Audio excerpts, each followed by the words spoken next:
¿Qué tal? Bienvenidos y bienvenidas a esta sesión del Seminario de Investigación en Ingeniería Química.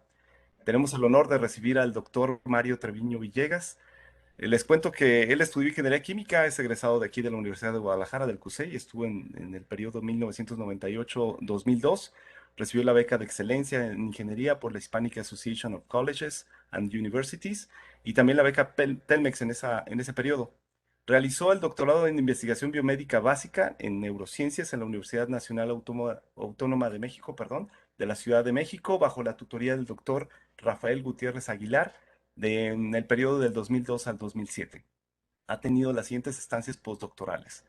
La primera en el Johns Hopkins University del 2007 al 2009, en el Max Planck Institute for Medical Research en Alemania del 2009 al 2012, recibiendo en esa ocasión la beca de la Sociedad Max Planck, y también en el Max Planck Florida Institute for Neurosciences en Estados Unidos del 2012 al 2013. Es investigador de neurociencias en el Laboratorio de Plasticidad Cortical y Aprendizaje Perceptual del Instituto de Neurociencias de la UDG, miembro del SNI desde el 2008 y reconocido en nivel 2 desde el 2012. Tiene más de 50 publicaciones indexadas, 39 de ellas aparecen en el PubMed, más de 1,200 citas a sus trabajos, con índice H de 18, hasta el año 2021, miembro de la Society for Neurosciences y de la American Psychological Society. Es revisor regular de las revistas especializadas en el área de neurociencias y de proyectos de investigación para organismos nacionales como lo es el CONACYT. Su trabajo se centra alrededor de la neurobiología, del aprendizaje visual, la memoria y la percepción, cómo se organizan la memoria visual y la percepción en el cerebro, cuáles son los mecanismos sinápticos involucrados. Ha explorado estos temas combinando manipulaciones farmacológicas con electrofisiología in vitro e in vivo, microscopía de fluorescencia in vivo y experimentos conductuales que involucran discriminación visual y la toma de decisiones. Bienvenido, doctor Mario Treviño. El título de la charla creo que cambió un poco, doctor. Es el que aparece ahí ahorita en la portada de la diapositiva, ¿cierto? Así es. Ok, entonces modelos de aprendizaje visual discriminativo con saliencia variable. Bienvenido. Muy bien, pues antes que nada, muchísimas gracias, doctor Pedro Gudiño, por la amable invitación y por tan amable presentación que ha hecho usted. Y de paso aprovecho para pues, saludar y agradecer tanto a los coordinadores allá con ustedes, coordinador de carrera, el doctor Enrique Michel, que pues recordamos con mucho cariño siempre.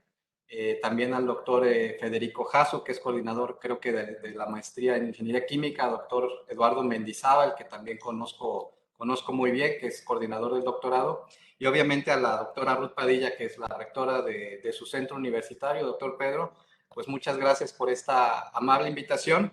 Y pues a los profesores, ¿no? Obviamente todos mis maestros de la carrera que generaron toda una transformación en nosotros, en todos mis compañeros también, y bueno, siempre que nos reunimos los recordamos con mucho cariño, con mucho aprecio por todo lo que ha significado en nuestras vidas, ¿no? Entonces, por lo pronto a mí me da mucho gusto poderles compartir un poco lo que hacemos en nuestro laboratorio.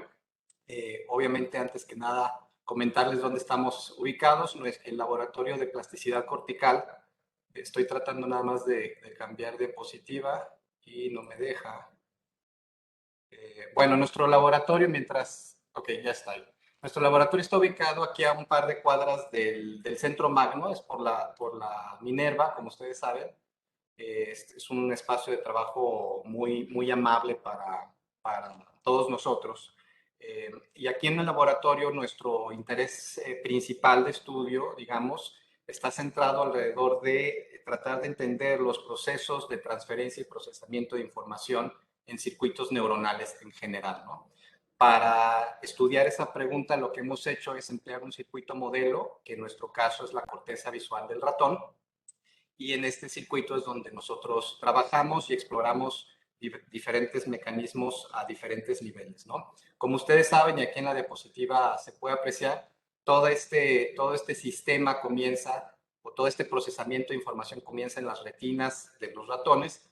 Esto lo sabemos desde nuestros libros de secundaria, ¿no? Que en las retinas pues hay conos y bastones, y estas células lo que hacen es transducir la información lumínica en potenciales de acción que se propagan a lo largo de vías ya bien descritas, anatómicamente bien conocidas, y llega esta información a la corteza visual primaria del ratón, en donde es procesada. Aquí al centro de la diapositiva ustedes pueden ver una fotografía superior, con una vista superior de un cerebro de ratón, y enmarcados en líneas punteadas negras ven ustedes las zonas que corresponden a la corteza visual del roedor. Obviamente, si hacemos experimentos en animalitos vivos anestesiados, lo que se puede hacer y lo que se puede detectar con técnicas de imagenología, por ejemplo, aquí en colores se ve una imagen de un análisis resultante de métodos de imagen intrínseca que se llaman. Con estas herramientas lo que puede ver uno es a nivel poblacional qué zonas se están activando por los estímulos visuales, ¿no? Entonces, como es evidente en esta figura, la corteza visual primaria, que está aquí marcada con un B1, responde fuertemente a la estimulación visual, y también otras áreas secundarias y circundantes de la corteza visual primaria, ¿no? Ya si digamos, nos adentramos al circuito y nos vamos a nivel celular, pues como ustedes pueden ver aquí en la porción inferior central, las células, se sabe que en este circuito empiezan a tener especializaciones. Esto está bien descrito en los libros de fisiología, obviamente. Lo impresionante es de que las células tienen o procesan atributos del estímulo visual de manera muy específica, tienen preferencias particulares. En el ejemplo que les estoy mostrando aquí, esta neurona tiene una especialización para una orientación particular del estímulo visual, de tal suerte que cuando se le brinda al animalito un estímulo con esa orientación, la célula dispara potenciales de acción de manera vívida, muy, muy activa, y cuando se emplea o se gira la dirección del movimiento, se hace una rotación ortogonal de ese movimiento, lo que ustedes pueden observar en la figura es que la neurona ya no dispara, ¿no? Entonces a esto se le conoce como una preferencia a la orientación, y hay otro tipo de preferencias, por ejemplo a la frecuencia espacial, de tal suerte que el procesamiento de los estímulos visuales se va segmentando de esta forma en distintos grupos celulares antes de propagarse estas señales a otras regiones. Precisamente de este procesamiento sensorial vienen más adelante otros circuitos decisionales y de control motor que le permiten al animalito resolver tareas como las que ven ustedes en la parte derecha de la diapositiva. En este caso es una foto de una tarea que inventaron colegas de Princeton, en particular David Tang. Este trabajo salió por ahí del año 2007, en donde ellos crearon un sistema de realidad virtual. Esta es una esfera de plástico flotando en una cama de aire. Es relativamente fácil implementarlo. Y como ustedes pueden ver, hay un ratoncito caminando sobre la esfera. Al tener esta geometría particular, pues se pueden establecer laberintos tridimensionales, con lo cual el ratón al ir caminando va generando una traslación en el estímulo proyectado, ¿no? Obviamente lo que se está proyectando es a través de una computadora. Y obviamente, pues este tipo de trabajos influyó a muchos laboratorios, incluyendo el nuestro, de tal suerte que nosotros también hemos implementado nuestra versión. Aquí les muestro un pequeño video.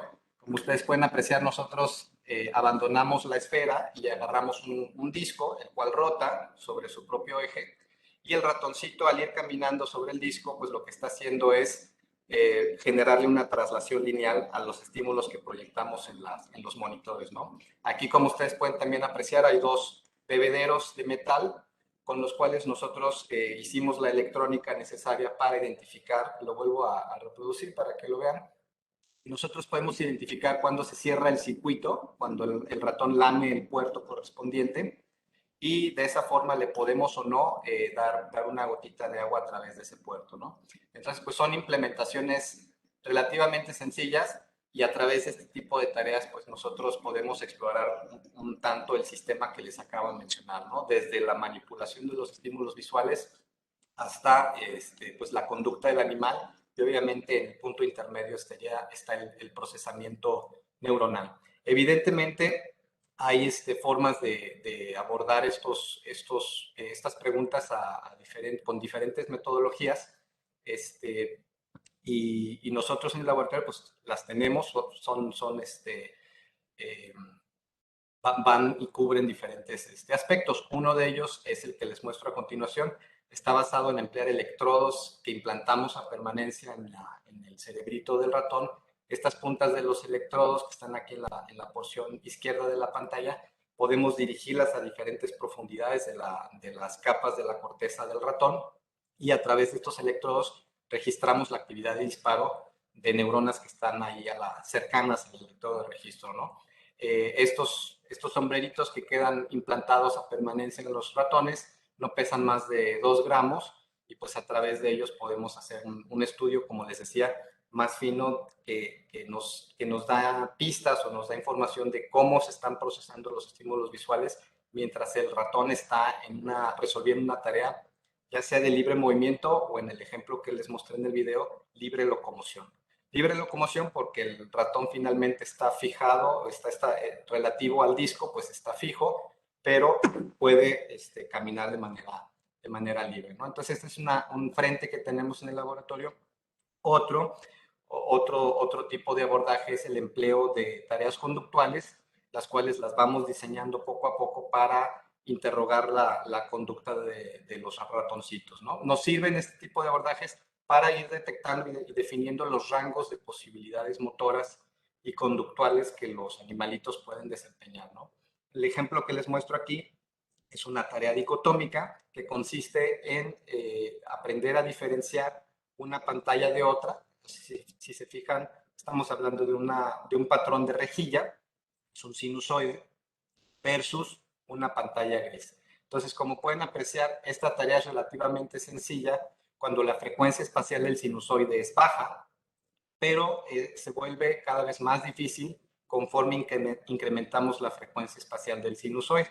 Entonces, precisamente, este tipo de tareas es la que nos sirve para irnos adentrando en los procesos fisiológicos que están embebidos en todo el procesamiento visual del ratón, ¿no? ¿Qué se sabe a nivel fisiológico de estas tareas? Perdón.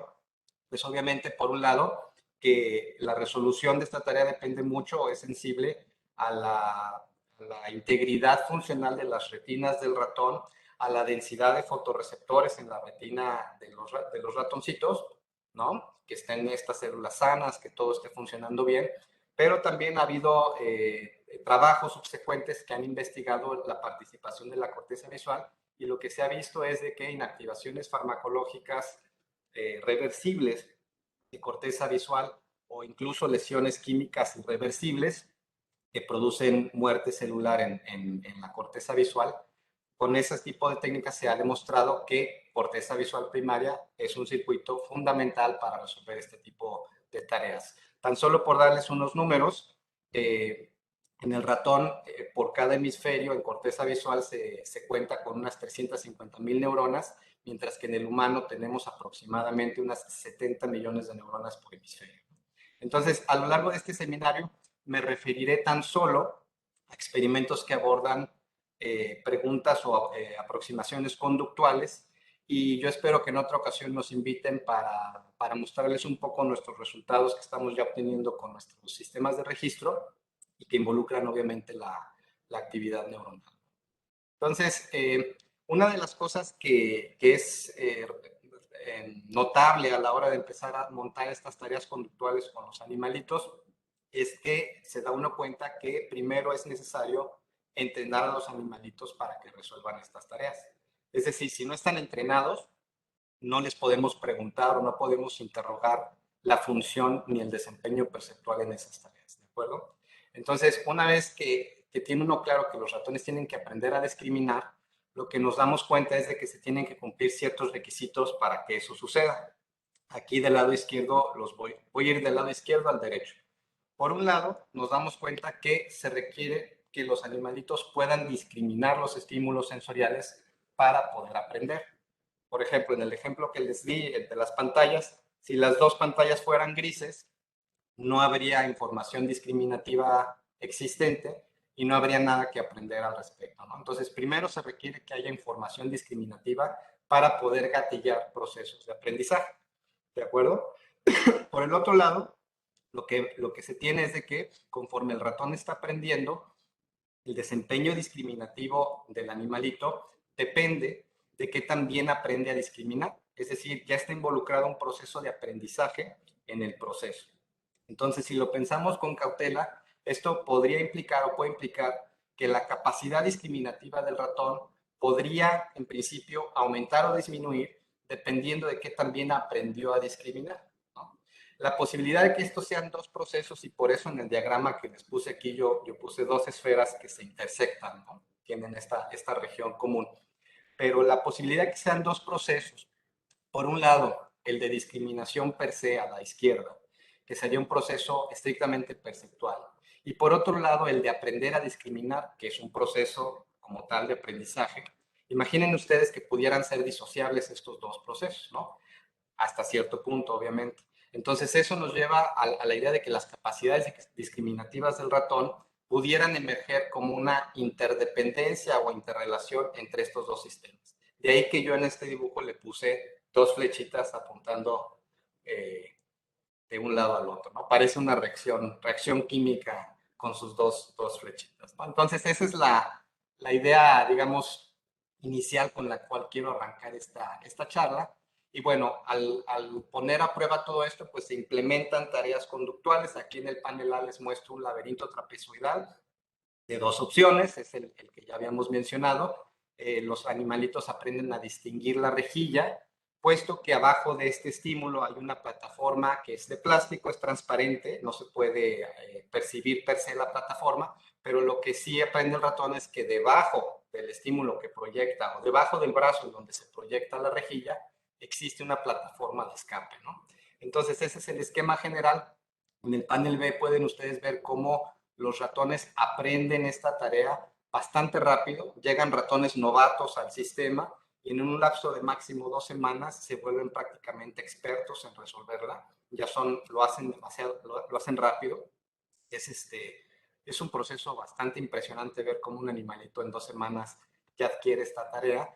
Y obviamente en el panel D, una vez que ya los animalitos aprenden la tarea, en panel D pueden ustedes ver lo que sucede cuando probamos la función visual del ratón al variar la frecuencia espacial del sinusoide, ¿no? En efecto, al incrementar esa frecuencia espacial, la tasa de desempeño de respuestas correctas cae hasta un punto cercano al azar, y eso implica que podemos usar este tipo de abordajes pues, para medir las capacidades discriminativas del ratón, ¿no? En el panel E ustedes ven lo que sucede para un grupo de ratones, y obviamente cuando uno saca estas curvas, pues puede extraer uno ahí parámetros. Usualmente la agudeza visual se mide, por ejemplo, como el punto en donde esta curva psicométrica, que es una curva logística, cruza el valor del 75% de respuestas correctas, ¿no? Entonces, obviamente cuando uno trabaja con esto y lo repite uno cientos de veces, hay un momento en donde uno se pregunta cuáles serán los límites de discriminación del ratoncito, porque evidentemente el sinusoide que les estoy mostrando, pues es un estímulo que tiene una bondad, es extremadamente sencillo, pero también, pues al ser demasiado sencillo, le queda a uno la pregunta si el ratón tiene la capacidad de resolver problemas discriminativos más complejos. Entonces, para atacar esa pregunta, esto fue parte de experimentos que hice en Alemania. Aquí pueden ver ustedes un cuadro muy famoso que seguramente todos ustedes conocen de Henri Matisse, de esta colección jazz, ¿no? Que es muy famosa, digamos. Y lo que tiene, yo tomé como estímulo inicial para explorar estas capacidades de los ratones. Si se fijan, es lo que tiene, digamos, este estímulo de bondadoso es de que es relativamente sencillo. Los componentes espectrales de los cuales está conformado son de baja frecuencia y evidentemente es mucho más complejo que el sinusoide, ¿no? Entonces, empleando este tipo de abordaje, probamos a los ratones, y aquí están viendo mis pilotajes, cuando yo inicialmente solo me quería yo convencer si los ratones podían resolver este tipo de tareas. Entonces, lo que estamos viendo son esos pilotajes. En el video observaron cómo el ratón nada hacia la imagen de Matisse, evitando el estímulo no condicionado que está a la derecha. Les voy a mostrar una secuencia de 4 videos para que ustedes aprecien un poquito lo que sucede. Aquí en el siguiente ensayo, vean ustedes cómo, perdón, Matisse está del lado derecho y el ratón nada hacia el lado derecho, ¿no? Tercer video, matiz del lado derecho versus una hoja del lado izquierdo y elige el lado correcto. Obviamente este es un ratón entrenado que ya resuelve la tarea bastante bien. Y vamos a ver el último video que es mi favorito, en donde vean ustedes cómo está matiz a la izquierda, pero el ratón se equivoca, entra al brazo incorrecto y corrige rápidamente, ¿no? Entonces, yo aquí con este último video, yo lo que hago es el chiste con mis alumnos de que se den cuenta cómo hay diferentes magnitudes de errores, ¿no? Hay de errores. Puede haber errores garrafales o errores pequeños. Y aquí lo que se está apreciando en el video es cómo el ratón en realidad ya aprendió bastante la tarea. Sí comete un error, pero es un error pequeño, ¿no? Entonces, esto nos sugiere ya, y lo vamos a ver más adelante, cómo existe información del aprendizaje contenida o cómo está contenida dentro de los errores, ¿no? De los ensayos con error. Entonces nosotros acto seguido lo que hicimos fue implementar algoritmos que nos permiten medir la similitud entre imágenes provenientes obviamente de un campo de análisis que ya existe en el área de las ingenierías. Esta se llama métricas de calidad de imágenes. Lo que te permite es asignar un número para cuantificar qué tan similares o diferentes son pares de imágenes, ¿no? Estos algoritmos son ampliamente utilizados en industria, por ejemplo, ustedes han escuchado de la compresión, ¿no? De los archivos JPG, por ejemplo, que lo que hacen son versiones muy ligeras de las imágenes, pero obviamente es importante tener una forma de cuantificar qué tan similar es respecto al estímulo o a la imagen original, ¿no? Entonces, empleando este tipo de métricas, lo que hicimos fue contrastar par por par cuáles son los valores de similitud de los estímulos que estamos usando y evidentemente pues creamos una base de datos de imágenes. Pueden ustedes aquí ver del lado izquierdo una foto de Helmut Newton, para los que les guste la fotografía, es un gran fotógrafo de Berlín, alemán, creo que ya falleció hace unos pocos años. Y bueno, lo que hacemos es emplear este tipo de imágenes del Internet o tomamos fotos nosotros mismos y lo que hicimos fue transformar las escalas de grises, porque sabemos que los ratones no pueden percibir colores, y lo primero que hicimos fue encontrar su centro de masa, rescalar las recursos, encontrar su centro de masa, ponerlo en el centro de la pantalla y rescalarlas recursivamente a estas imágenes, las estiramos y las comprimimos matemáticamente hasta obtener un conjunto de estímulos isoluminantes. ¿Eso qué quiere decir? Que el número de píxeles blancos sea equivalente al número de píxeles negros. Eso con el fin de obtener estímulos que emitan la misma cantidad de fotones a la hora de ser proyectados por la pantalla.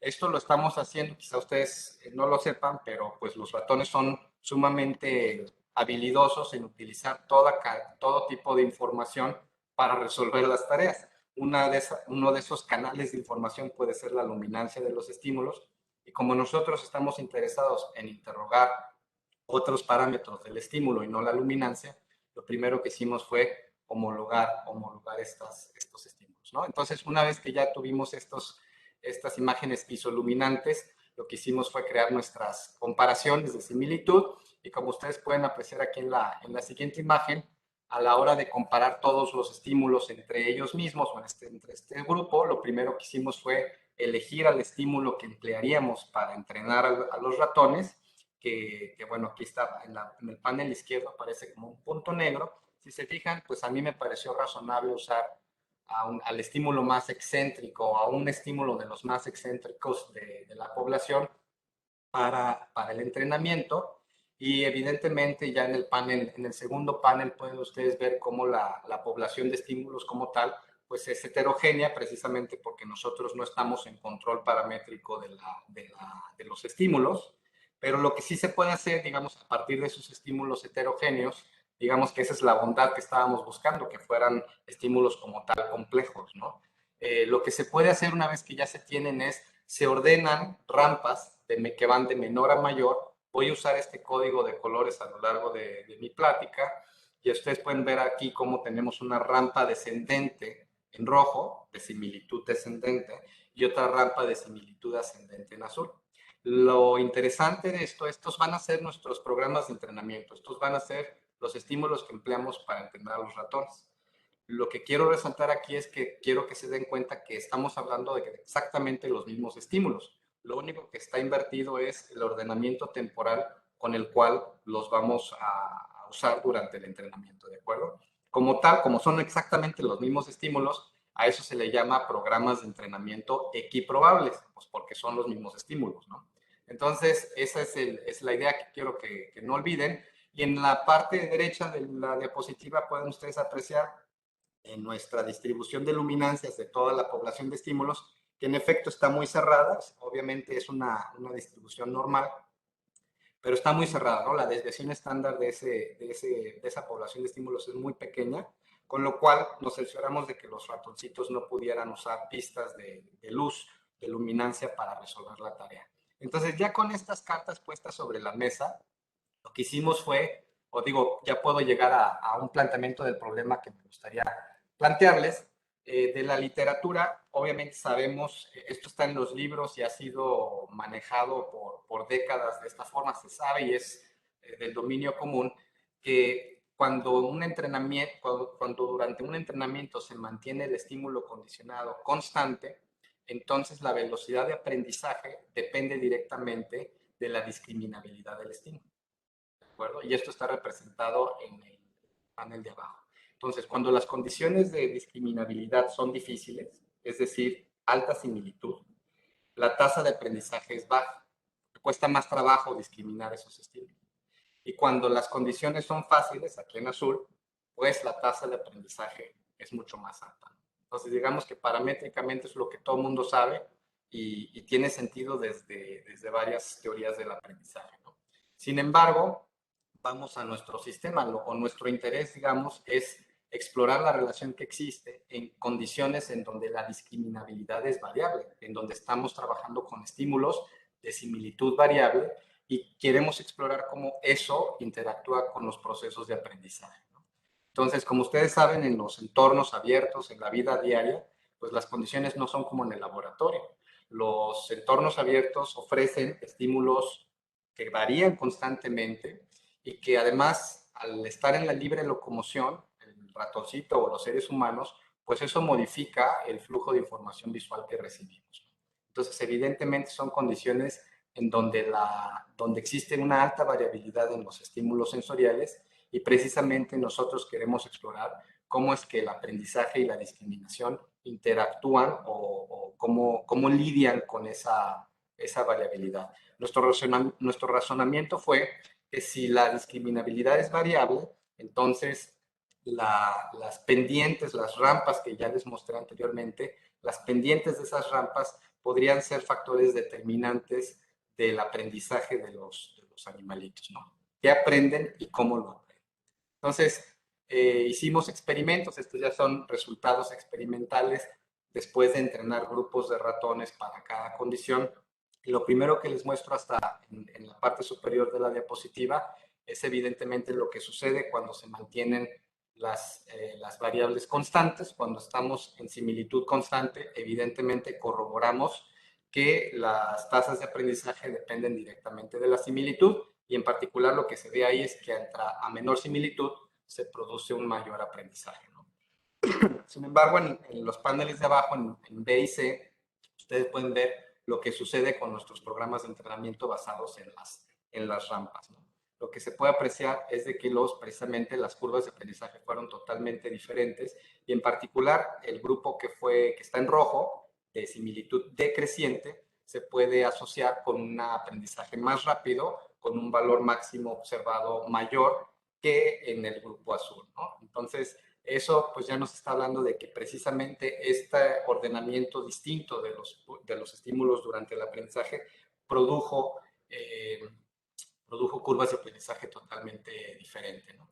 Entonces, para examinar más a fondo estos procesos, procedimos a una prueba que se conoce en nuestra área como prueba de extinción, que consiste en monitorear la conducta aprendida una vez que se elimina el reforzador de la tarea, ¿no? En este caso, lo que hicimos fue quitar las plataformas de escape y entonces seguir probando a los animalitos después de los programas de entrenamiento. Y lo que se observa es que la conducta aprendida se desvanece gradualmente conforme avanzan los ensayos y precisamente se pueden hacer estos ajustes monoexponenciales para inferir o explorar la traza de aprendizaje que quedó después de los programas que usamos. ¿Sí se dan cuenta? Entonces, aquí lo notable es de que precisamente los dos grupos, el rojo y el azul, presentan una constante de decaimiento muy diferente, ¿no? Entonces, la evidencia que tenemos hasta el momento es de que precisamente el signo de las rampas que usamos para entrenar a los ratones produjo curvas de aprendizaje completamente distintas, por un lado, y por otro lado, curvas de extinción totalmente distintas, ¿no? Entonces, solo para abordar un tema que a mí en lo personal me gusta mucho, es hacer mención a las variables continuas. Como ustedes pueden apreciar en esta diapositiva, podemos ver la trayectoria de nado de nuestros ratoncitos. Y esto es importante mencionarlo porque usualmente en el campo de la neuropsicología hay muchos grupos que solamente se atienen o se limitan a estudiar variables discretas, que son las elecciones de los participantes, ¿no? Entonces, nosotros nos damos todavía un clavado más profundo, digamos, hacia estas variables continuas que nos dan mucha información de lo que está sucediendo en el proceso de aprendizaje. Es decir, pasamos del what solamente al how, ¿no? How things are done. Y pues eso para nosotros es importante. Digo, hay muchos ejemplos de gente que se limita, como les decía, a las variables discretas, si las ratas palanquean o no palanquean, o si las palomas picotean una luz o no. Y bueno, la forma en que nosotros, digamos, por mi formación de ingeniero, entendemos la conducta es un poquito más a fondo, ¿no? Siempre nos interesan los cómo también. Y bueno, como ustedes pueden apreciar en las siguientes diapositivas, se pueden evidentemente extraer más parámetros de estas conductas, es el how, ¿no? En este caso, por ejemplo, en este ejemplo, ven ustedes cómo estoy midiendo la curvatura de las trayectorias de nado y evidentemente se pueden implementar diferentes aproximaciones matemáticas. No me voy a detener mucho aquí, pero se pueden implementar aproximaciones matemáticas para analizar a detalle ese how, cómo se están resolviendo y aprendiendo las cosas.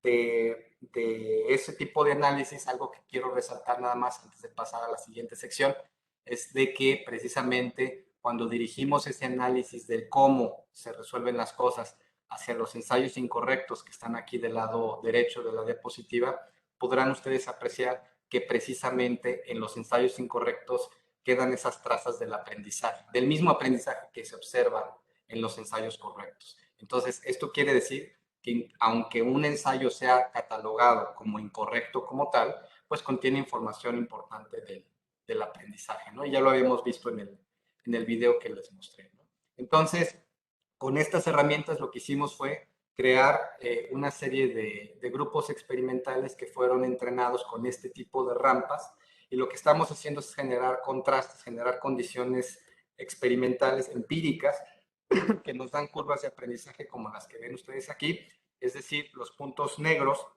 de la derecha corresponden a las medias poblacionales de grupos que fueron entrenados con los programas de entrenamiento que ven del lado izquierdo, ¿no? Entonces, una vez que se tienen estos 9 grupos, obviamente una de las preguntas pendientes que queda para entender o para explorar explicaciones posibles de lo que está sucediendo en este sistema es precisamente adentrarse a los modelos descriptivos, a los modelos matemáticos que nos hablan del aprendizaje asociativo, ¿no? Y precisamente hay una serie de modelos que ahorita vamos hacia allá, que existen en la literatura ya por muchos años y que precisamente han sido usados para describir al aprendizaje como tal, ¿no?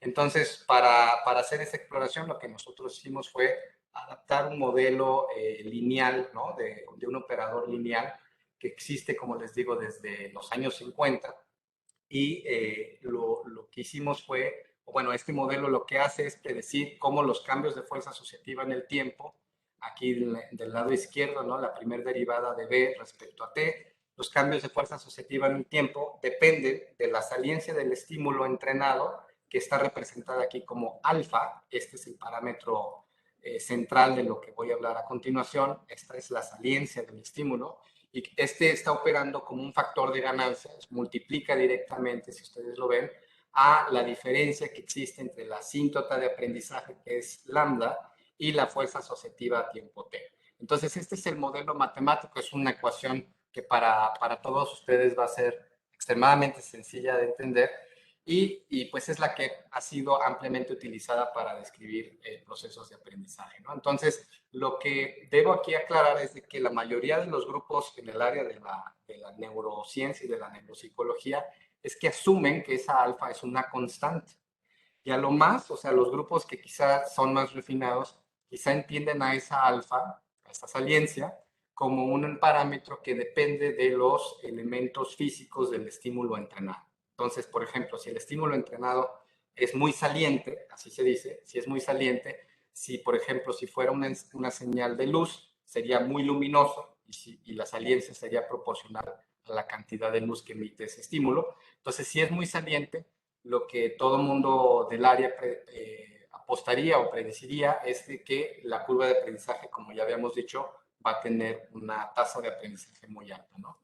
Entonces, desde todas estas perspectivas que les acabo de mencionar, la contribución de la saliencia del estímulo al aprendizaje sería manejada como una constante, como estamos hablando.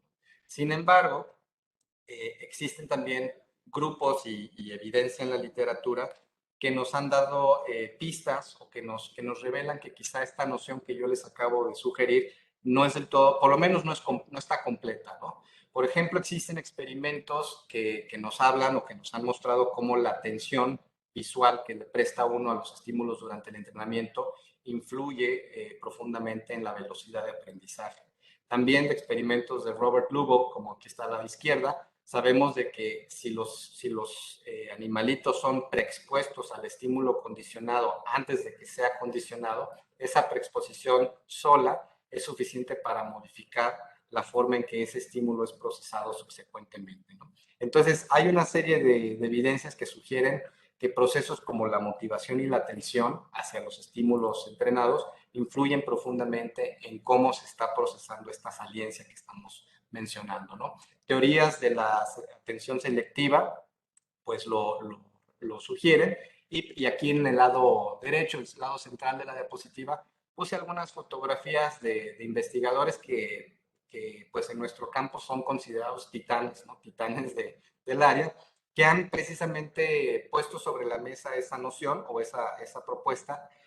Por ejemplo, por darles una mención muy corta de John McIntosh, él sugiere que un estímulo puede ganar saliencia en la medida en que predice mejor un reforzador, puede perder saliencia si, en la medida en que predice peor un reforzador, ¿no? Entonces, esa sería la postura de McIntosh.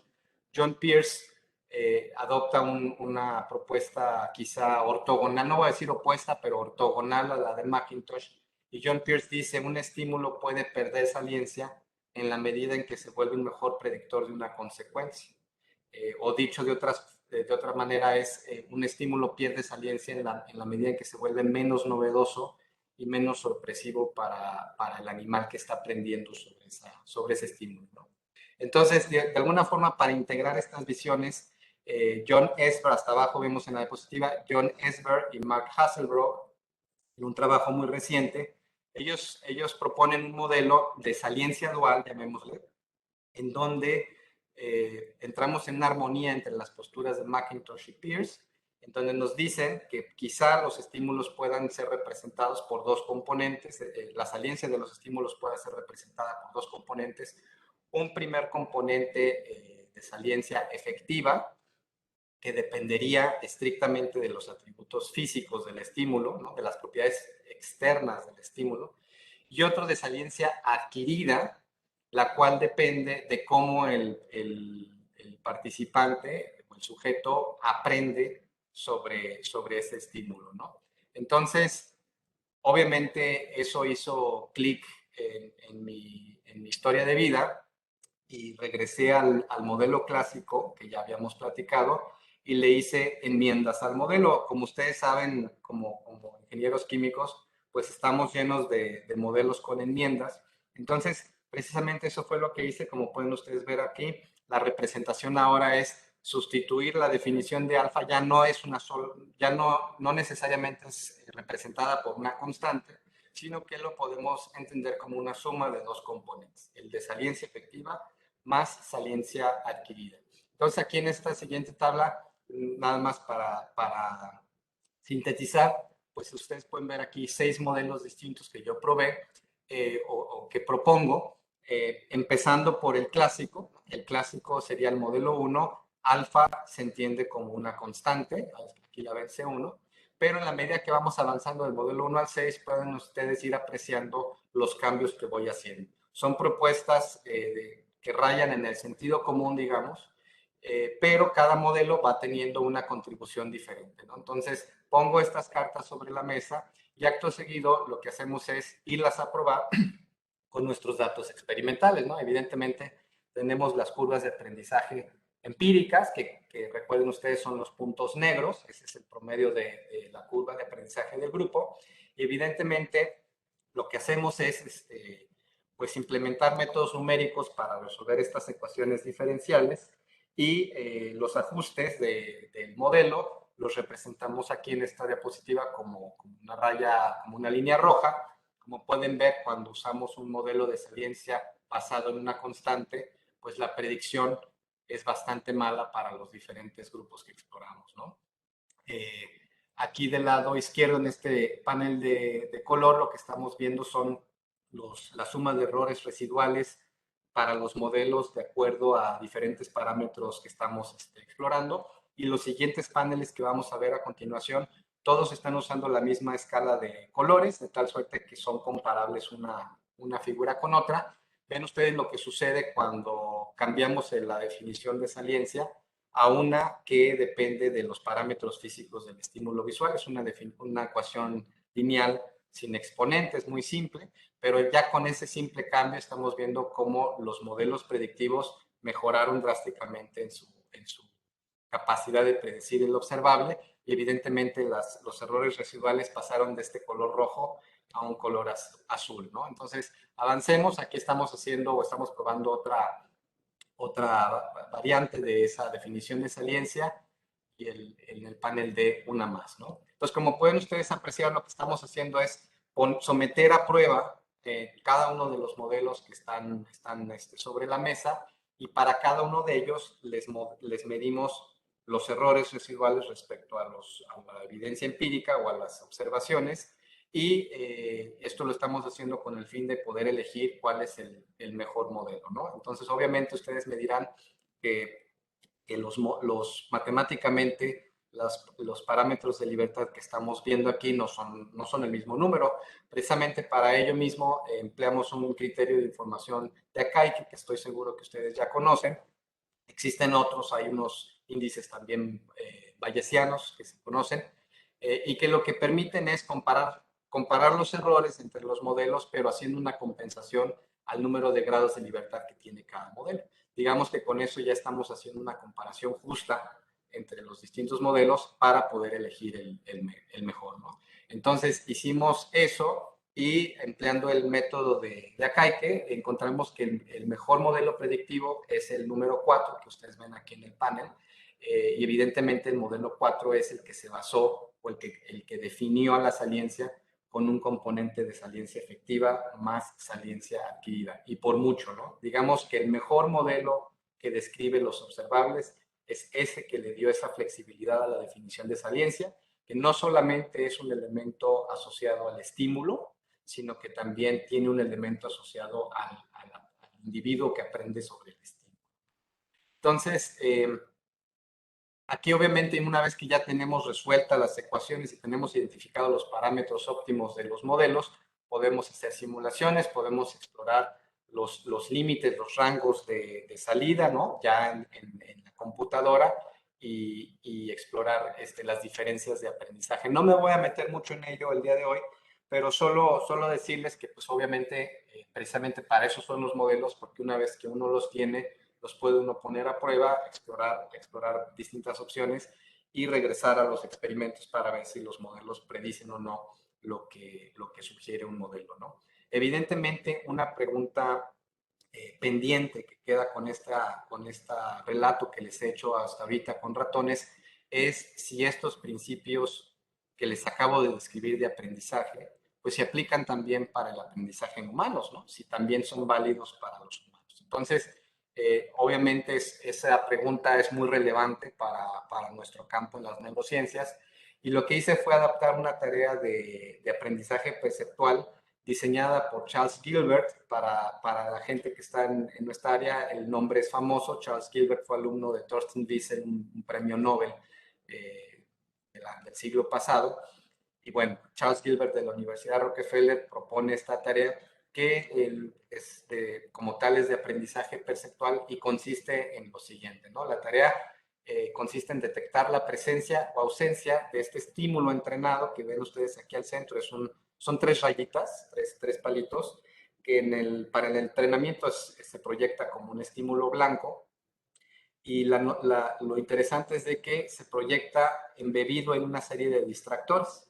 Entonces, los distractores se pueden parecer más o menos al estímulo entrenado y la pregunta que se le hace al participante es si en la pantalla proyectada frente a él el estímulo está presente o ausente, ¿no? Entonces, cuando llegan los sujetos novatos a la tarea, son muy malos en resolver esta pregunta de investigación, pero conforme los entrenamos, y esto es un proceso lento, lo que se observa es de que las capacidades de respuesta lentamente a lo largo de los días, estos son entrenamientos largos, a lo largo de los días los participantes se vuelven mejor y mejor y mejor en resolver. A eso se le llama aprendizaje perceptual, porque de alguna forma el sistema perceptual está siendo mejor en detectar un estímulo visual, un estímulo sensorial.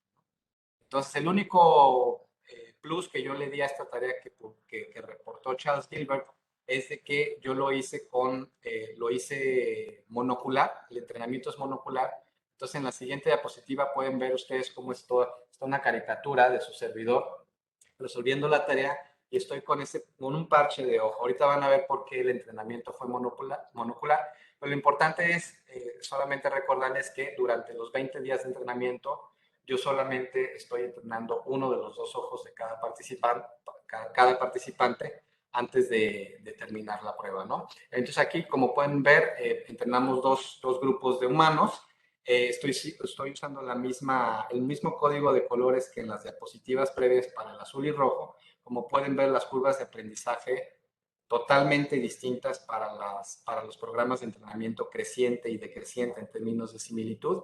Estas observaciones consistentes totalmente con lo que vimos en los ratones. No voy a detallar nuevamente todo el panorama porque ya lo conocen de los ratones, pero bueno, ese es el punto central.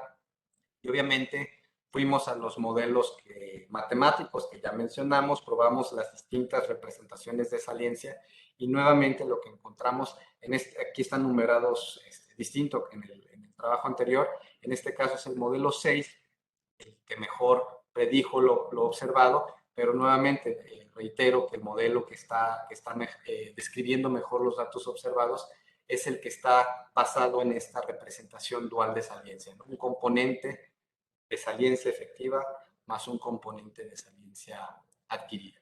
Entonces, el aprendizaje perceptual produce otros cambios interesantes. La primera es que después de los 20 días de entrenamiento, vean ustedes aquí de la condición pre-entrenamiento, post-entrenamiento, ¿no? Entonces, el training, el entrenamiento produjo un cambio drástico en las funciones perceptuales de los participantes entrenados. Ahora, recuerden ustedes que el entrenamiento lo hicimos monocular. ¿Por qué lo hicimos monocular? Porque eso ya nos permite hacernos algunas preguntas. Si el aprendizaje estuviera representado o estuviera almacenado, por ejemplo, en las retinas de los participantes, si los cambios plásticos que ocurren por el aprendizaje tuvieran lugar en las retinas de los participantes, eso implicaría que cuando probamos el ojo no entrenado, pues las respuestas del participante deberían de ser similares a las de los que no fueron entrenados o a las respuestas antes del entrenamiento, ¿cierto? Sin embargo, si hacemos la prueba en el ojo no entrenado y lo que observamos es de que el aprendizaje está ahí presente, Pues eso quiere decir, eso se llama en nuestro campo como una prueba de transferencia de aprendizaje. Se transfirió el aprendizaje del ojo entrenado al ojo no entrenado.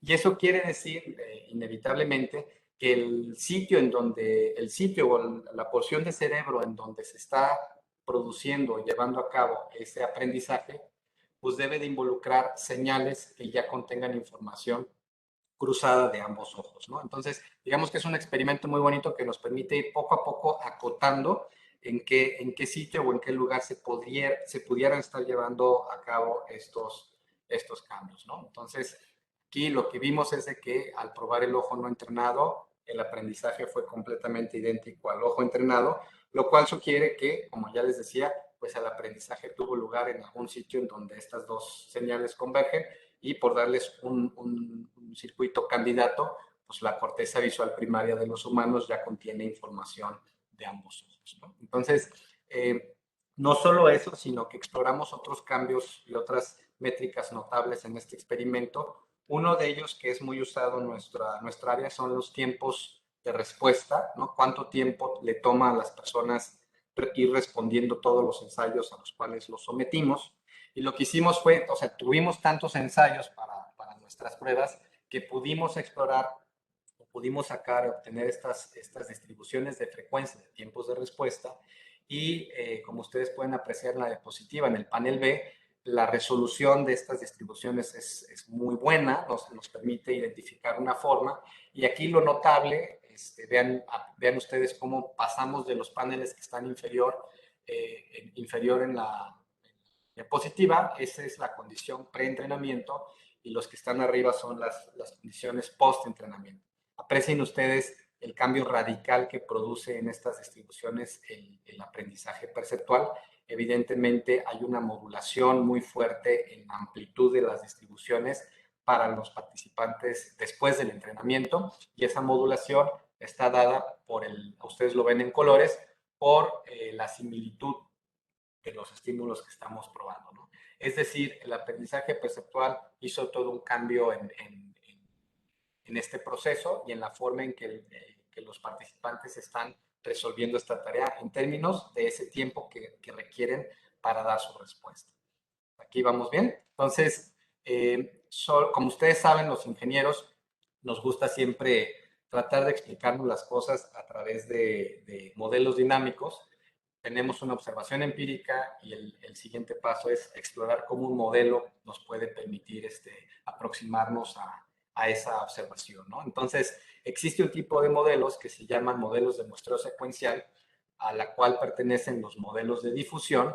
A ustedes este término de difusión les debe resultar muy conocido y pues resulta ser que acá en nuestra área hubo por ahí algunos psicólogos y neurocientíficos que hurtaron modelos de nuestra área, se los llevaron a la psicología para tratar de explicar los fenómenos, ¿no? Y entonces lo que tienen estos modelos de muestreo secuencial que les menciono es de que permiten predecir las decisiones, la toma de decisiones y los tiempos de respuesta de manera conjunta. Entonces perdón, están basados en la noción de una partícula que se está difundiendo y que está sometida a una variabilidad particular, pero ese proceso de difusión está regido por una velocidad de difusión que es proporcional aquí a la pendiente del trazo que ven graficado, eso es por un lado, y por otro lado la decisión es tomada cuando esa variable de decisión cruza cierto umbral. Aquí ustedes en los paneles ven que los umbrales están marcados o están representados como una A minúscula y una B minúscula.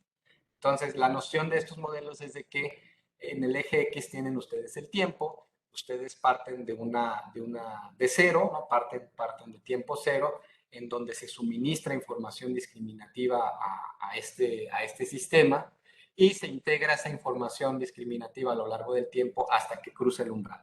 Entonces, ustedes pueden, con esta estrategia, como les decía, extraen dos parámetros. Uno es qué umbral cruzó, ya sea A o B, es decir, qué se elige, A o B, y la otra es cuánto tiempo tardó en cruzar ese umbral que corresponde al eje X en estos paneles, ¿no? Entonces, grosso modo, esa es la idea de los modelos. Es, como ustedes saben, es algo muy sencillo para cualquier ingeniero. Y aquí en la siguiente diapositiva tan solo les muestro un poco lo que sucede con el modelo. Aquí estoy explorando en simulaciones lo que le pasa al modelo. Quiero que vean lo que sucede cuando incrementamos la velocidad de acumulación de información, que está aquí representado en verde en el panel B. Ven ustedes lo que sucede cuando incrementamos esa V, la velocidad de acumulación de información, pues las distribuciones de tiempos de respuesta aumentan en amplitud y se vuelven un poco más cerradas, ¿no? Evidentemente son distribuciones asimétricas, como se ve en la figura. Entonces, ahí al mover paramétricamente la velocidad de acumulación de información, se ve cómo le impacta a las distribuciones calculadas. Y vean ustedes en el caso de la columna C, lo que sucede cuando movemos los umbrales de discriminación o los umbrales del sistema. Evidentemente, cuando incrementamos el umbral, eso hace que la distribución se aplaste un poco, baje de amplitud y se reduzca como lo ven aquí en rojo, ¿no? Entonces, eso es nada más para que vean cómo pues, se puede adoptar un modelo muy sencillo, se explora qué le pasa al modelo y ahora la pregunta fundamental evidentemente es cómo se relaciona ese modelo con los datos. Regresamos a nuestros experimentos y aquí estamos viendo los datos empíricos en puntos grises, están muy chiquitos, quizá no se aprecien bien, pero están detrás de las líneas continuas que corresponden a los modelos calculados. Y como se puede apreciar, pues el fit, ¿no? El fit que hicimos es bastante bueno. Y para centrarnos, digamos, en lo importante de este diapositivo, vámonos al panel F. Vean ustedes cómo lo que se encuentra en panel F es que el aprendizaje perceptual como tal lo que hizo fue incrementar significativamente la capacidad para acumular evidencia en el tiempo, ¿no? Lo importante aquí o lo interesante es cuando comparamos a los dos grupos, el azul y el rojo, que corresponden a nuestras rampas opuestas, y podrán ustedes apreciar cómo a través de este modelo lo que estamos encontrando es que la velocidad de acumulación de información fue fundamentalmente distinta para un grupo y para el otro, ¿no? El de similitud creciente, el de la rampa incrementada, produce una velocidad de, de acumulación de información mucho mayor, ¿no? Entonces, eso es muy relevante para nosotros y evidentemente pues ya abre toda una serie de preguntas que espero que ahorita las tengamos, pero bueno, yo para concluir la sesión de hoy quiero concentrar algunas nociones, algunas ideas. Yo espero haberlos convencido, por lo menos a partir de estos experimentos conductuales que presenté el día de hoy, que el procesamiento de estímulos entrenados, tanto en ratones como en humanos, involucra una representación dinámica de los estímulos condicionados y esto implica obviamente que la saliencia de los estímulos cambia con la experiencia y esto evidentemente puede también tener un efecto en la discriminabilidad de los estímulos. Otra implicación es de que las curvas y procesos de aprendizaje dependen sensiblemente de las trayectorias de entrenamiento. Y nosotros, como ingenieros, en el momento que escuchamos eso, inmediatamente nos ponemos a pensar en que ese hecho implica que el aprendizaje podría optimizarse, ¿de acuerdo? Es un proceso que se puede optimizar. Las diferentes trayectorias de aprendizaje se asocian con procesos atencionales muy particulares. Y bueno, algunas implicaciones quizá de todo este estudio. Uno es la interdependencia entre saliencia y aprendizaje. Podría determinar cómo los seres vivos dirigen su atención hacia el mundo exterior para tomar decisiones. Y el hecho de que esta saliencia no se procese de manera estática, pues rompe con muchos paradigmas en el área. Eh, Eso pues lo tengo que decir. Y quizá para resaltarlo aún más, pues lo que está sugiriendo fuertemente nuestros resultados es que la representación neuronal de los estímulos sensoriales no es estática, sino dinámica. Y ya con solo eso, pues debemos de ponernos a pensar de que muchas cosas que están en los libros actuales, pues tendrían que ser descartadas por el simple hecho de que los estímulos no sean procesados de manera estática, ¿no? Como les digo. Entonces, en mi laboratorio nos interesa a futuro darle seguimiento a estas preguntas. Queremos identificar qué factores externos e internos pudieran modificar, obviamente, la saliencia de los estímulos y cómo se controla esto a través del aprendizaje. Explorar, como ya habíamos dicho, la posibilidad de programas de entrenamiento óptimos.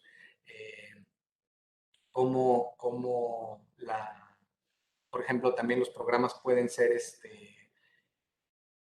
los programas de entrenamiento pueden ser contingentes a las respuestas de los participantes y también pues explorar las posibles implicaciones de todo esto para, por ejemplo, para clases ya en niños, ¿no? Humanos, en niños, ver si esto tiene una relevancia. A mediano plazo, algunos investigadores han sugerido también que existen problemas de procesamiento de saliencia con varios desórdenes psiquiátricos y en particular en adicciones. Entonces sería muy interesante también explorar si nuestros modelos y nuestras descripciones pudieran encajar, ¿no? Y ayudar a explicar lo que sucede. Y pues para cerrar, yo quiero dar las gracias. Gracias por su atención, gracias por su tiempo. Espero que tengan muchas preguntas. Y bueno, también quiero agradecer a los miembros de mi laboratorio que han apoyado en el desarrollo de otros proyectos. Y bueno, también un poquito de autopromoción, decirles que estamos acá en el posgrado interesados en que se acerquen jóvenes con perfiles de investigación diversos, incluyendo ingenieros químicos. Si alguien tuviera interés, pues acérquese con nosotros a explorar nuestras opciones.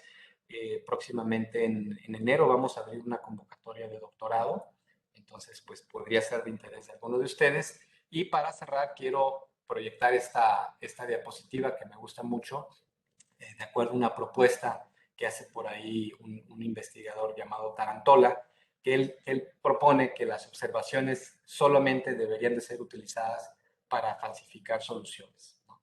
Entonces, digamos que desde la perspectiva matemática, la aproximación ideal para tratar de entender a nuestro universo que nos rodea sería tener un infinito de modelos y a través de las observaciones empíricas ir descartando, ir falsificando, a eso se refiere con falsificar, ir descartando los modelos que no son buenos para describir los observables, ¿no? Entonces, pues muchas gracias por su atención y estoy atento a sus preguntas. Bien, muchas gracias, doctor Mario Treviño. Le voy a dar lectura a unas preguntas que nos han hecho llegar a través del chat. Uh -huh. Doctor Víctor Alcaraz dice, buenas tardes, muchas gracias por la interesante plática. ¿Qué alcances implican estos estudios para entender el aprendizaje en seres humanos? Fue su pregunta inicial. Pues precisamente vamos paso a paso.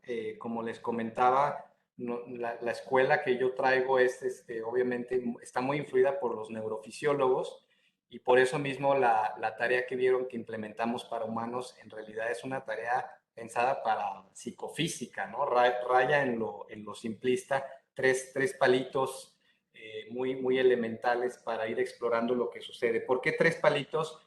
Su tamaño también es relevante porque son estímulos muy pequeñitos que precisamente lo que hacen es activan pocas neuronas en la corteza cerebral, digamos que se dirigen a pocos campos receptivos a nivel cortical y eso nos va aproximando lentamente hacia una disección muy cautelosa de lo que estaría sucediendo a nivel circuito, ¿no? Entonces vamos paso a paso de entrada, pues como ustedes pueden ver con estas tareas sencillas de laboratorio, estamos encontrando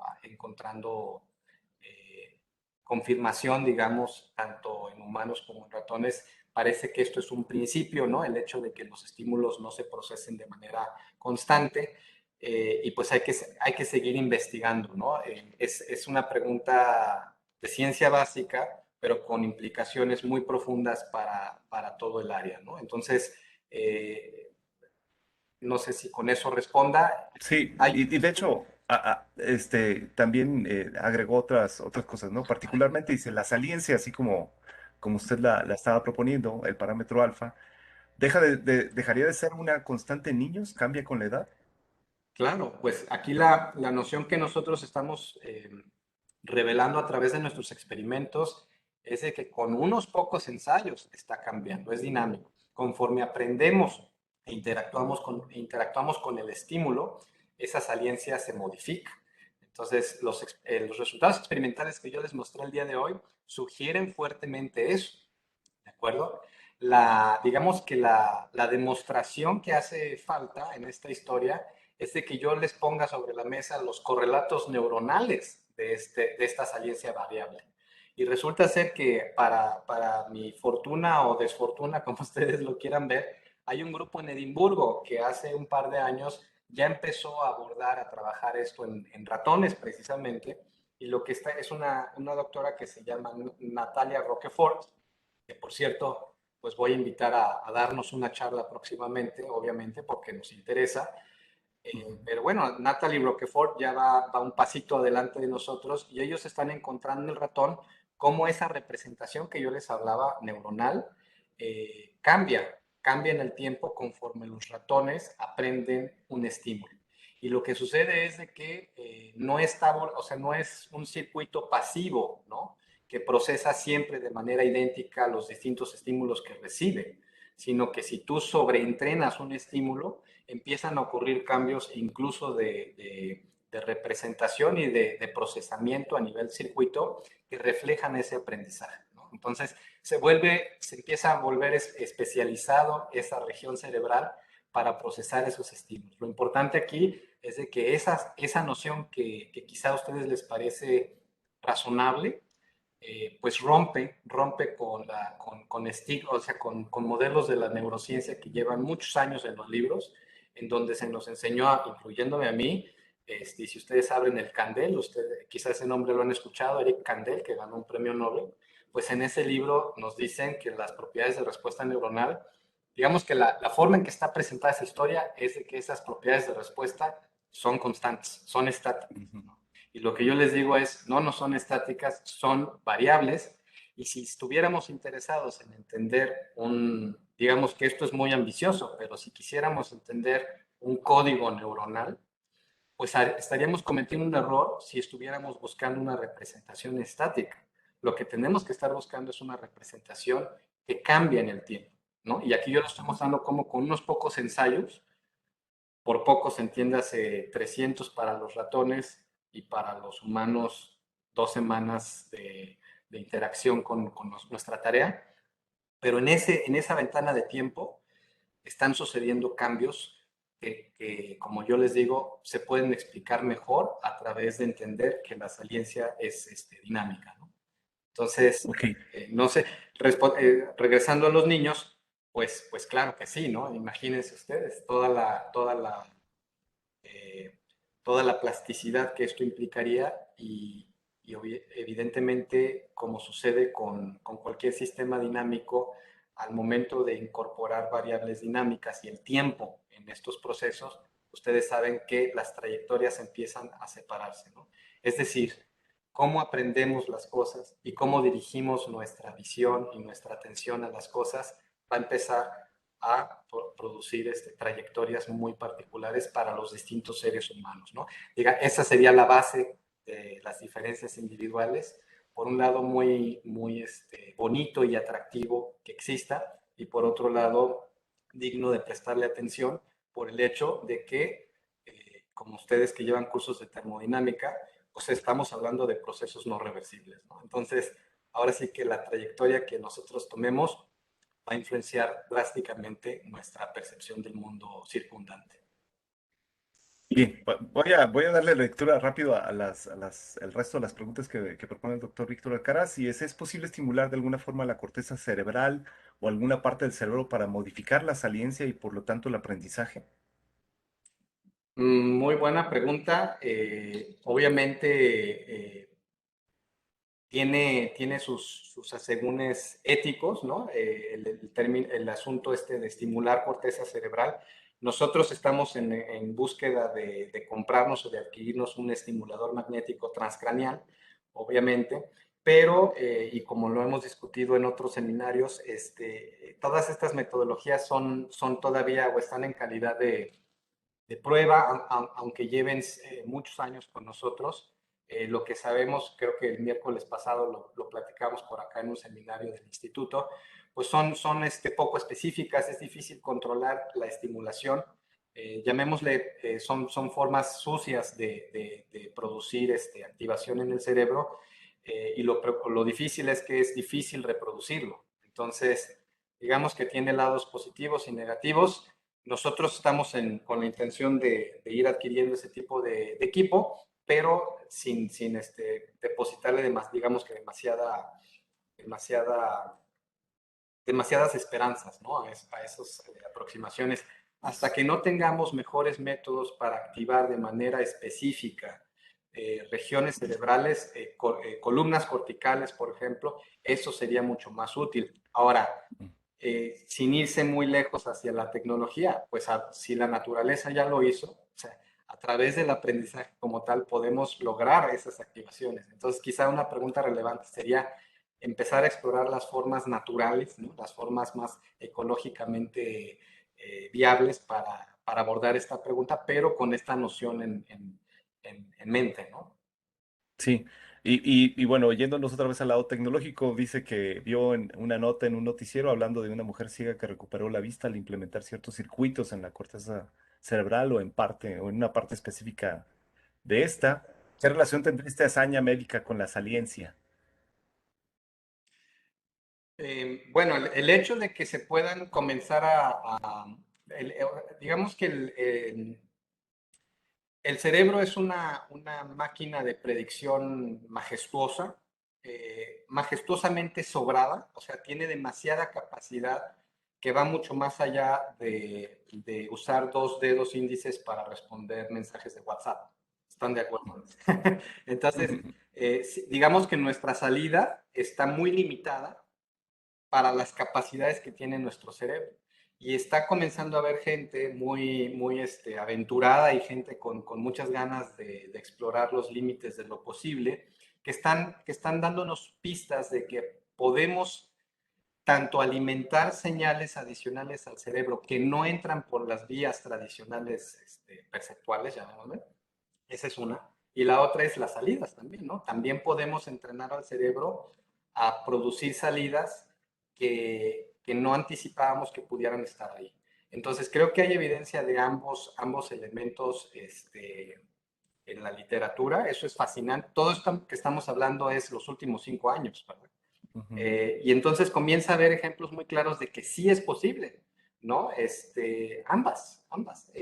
A pesar de todo lo que ya les dije, por ejemplo, yo les estaba mencionando la dificultad de producir activaciones celulares de manera controlada o específica, a pesar de que no se cuenta con eso, aparentemente las estimulaciones eléctricas que se están haciendo, con todas esas limitaciones que yo les digo, se pueden usar o el cerebro aprende a usarlas, a pesar de que estén sesgadas o a pesar de que sean imperfectas.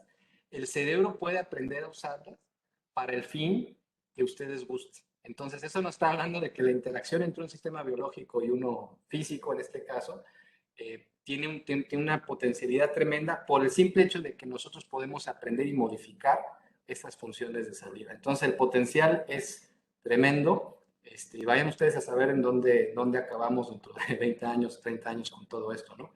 Pero Sí, nuevamente, como claro. decía el doctor Alcaraz, claro que pues es pregunta central y hay que tener en cuenta, como yo les digo, la noción de una representación dinámica, y lo cual, pues, no está resuelto. O sea, todavía, ahorita no entendemos, no hay ningún neurobiólogo en el planeta Tierra que pueda aseverar, que entienda cómo se genera esa representación de disparos neuronales ante un estímulo particular. Se puede hacer, digamos que en las primeras fases, en las más simples, pero en el momento que ya nos adentramos en segundo o tercer orden de problemáticas, digamos, ya nuestra capacidad predictiva se pierde y seguimos sin entender bien cómo es ese susodicho código neuronal, ¿no? Es una pregunta fundamental y complicadísima, y lo único que yo les quiero lo que yo quiero que recuerden, el take home message, es ese, ¿no? Que si vamos a buscarlo, tenemos que llegar con la idea de que va a ser dinámico, no es estático. Entonces, un estímulo que el día de hoy se representa de la forma A, no se va a representar de la misma forma mañana o en la segunda repetición que yo le presente un estímulo. De igual Sí, justo, manera, una justo por idea. ahí va. Una de mis preguntas era si se va a jugar también con variaciones en la intensidad del estímulo, es decir, cuando están hablando de cosas que son de aprendizaje perceptual, que tienen que ver con precisamente la intensidad de la luz, por ejemplo, utilizada. Si ese parámetro ya se ha utilizado en experimentos en su grupo. Sí, claro. O sea, digamos que en su estado más simple, Pedro, lo que yo les decía, la saliencia, pues lo puedes entender, por ejemplo, como Sí, como lo definieron esos autores, ¿no? así es decir, Ujú. si fuéramos a hacer estos experimentos en la forma más simple que exista, que sea aceptada además por la escuela de neurofisiólogos, la vieja escuela, pues lo que hubiéramos hecho es utilizar un estímulo que cambia de intensidad, por ejemplo.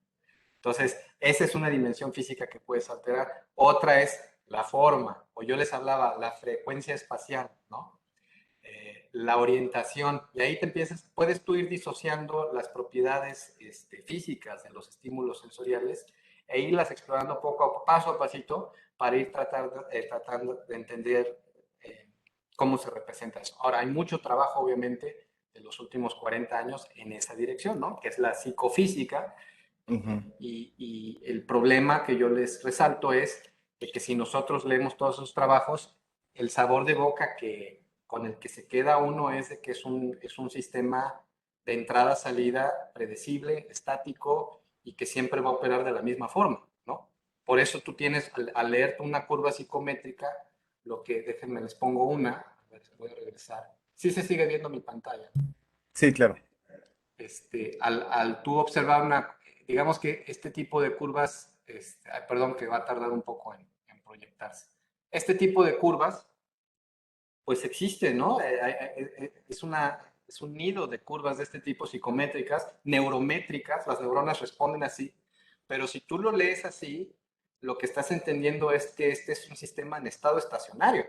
Y ustedes como ingenieros químicos dicen o saben, y me entienden muy bien, que claro, podemos, en una perspectiva podemos entender un sistema en estado estacionario, pero sabemos a fondo que no lo es, ¿no? No sé, debe de haber varios perfiles o varios ejemplos que tú conozcas, Pedro, de esto que estoy diciendo, ¿no? Cuando un sistema dinámico puedes entenderlo desde una perspectiva de estado estacionario, ¿no? A tiempo infinito, ¿qué le pasa a un Sí, claro. vector, ¿no? Pero tú sabes que en lo local están pasando procesos dinámicos que son sumamente importantes para el sistema, ¿no? Y de ustedes que trabajan con procesos turbulencia, todas esas cosas, ¿no? Entonces, el cerebro probablemente también, ¿no? Probablemente también.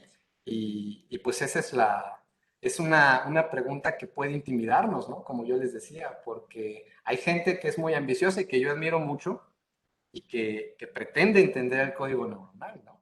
Entonces, yo lo que digo es, si queremos entenderlo, pues tendremos que llegar con ecuaciones diferenciales y tiene que estar la variable t por ahí, ¿no? La del tiempo. Sí, claro. Se Eh, están generando estas cascadas dinámicas, ¿no? De Y, representación.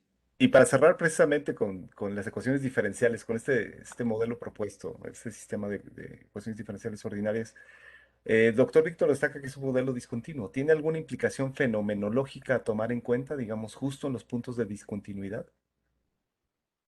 Híjoles, ahí no entiendo. El modelo que nosotros usamos discontinuo, Sí, donde precisamente la saliencia se consideraba pues constante, ¿no?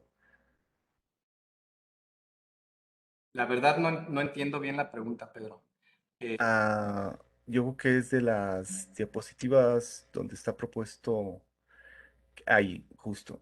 o sea, el modelo es continuo y nosotros lo resolvimos discretamente con métodos numéricos, ¿no? De segundo orden. Y que de hecho hay por ahí un chiste que ya no les hice, pero que aprovecho para hacer, era que obviamente a la hora de resolver estas ecuaciones yo ya no me detengo mucho a explorar si son ecuaciones, o sea, si las soluciones son, ¿cómo se dice? Eh, se me fue el término, Pedro. Cuando, en matemáticas, cuando ustedes tienen soluciones de estas ecuaciones diferenciales y que si no existen se procede a los modelos, a los métodos numéricos. De, Una ecuación diferencial puede tener una solución. eh, se me fue el término. En donde no requieres computadoras en métodos numéricos, Pedro. Sí, la solución analítica. Analítica, exacto, gracias. Sí, sí, sí. Entonces, Ajá. obviamente esta ecuación diferencial tiene una solución analítica, pero yo no me detuve a buscarla porque, o sea, a pesar de que soy ingeniero químico, ya no estoy tan metido en esos menesteres. Yo me fui directo a los métodos numéricos, ¿no?